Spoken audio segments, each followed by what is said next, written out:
Okay, this week we're going to explain the capture the base scenario. This is actually a really important game because in capture the base, the idea, right, is essentially that one team is controlling a position, another team is trying to take it off them.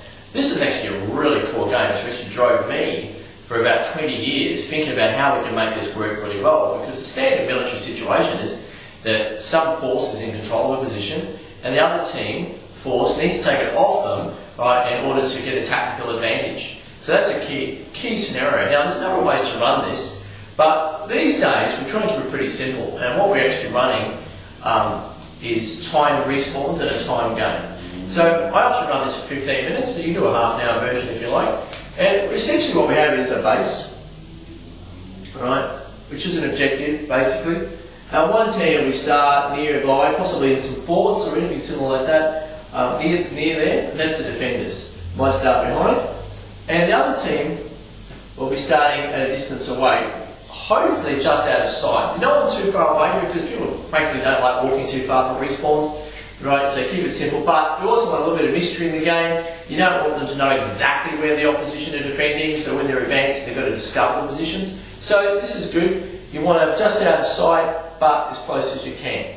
Now, respawns have attackers where they start from. Defenders, I usually put the respawn point just a little bit behind, right? Maybe 30, 40 feet, 10 metres behind the objective. Now, respawn-wise, well, this varies. It's a 15-minute game.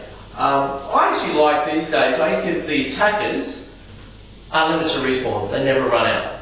Right? That's usually what I do. And the defenders will get 14 minutes of respawns, typically.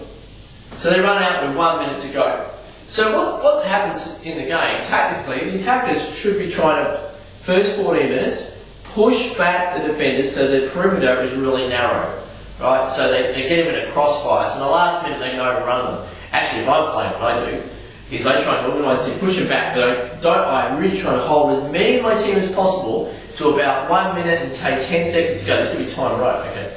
So 1 minute and 10 seconds to go, and then say charge, and we all get as many people to attack as possible at that time. Hey, you're probably going to get your team wiped out in the process, but you might take out half of their team. And then you run back to your respawn and do another big push at the end. But this is something I found really interesting. If I really get everyone organised attack, the defenders are usually so shocked, you usually overrun them the first time, even though they should win. So that's how you win capture. Now these guys defending, they should keep pushing out their perimeter all the time.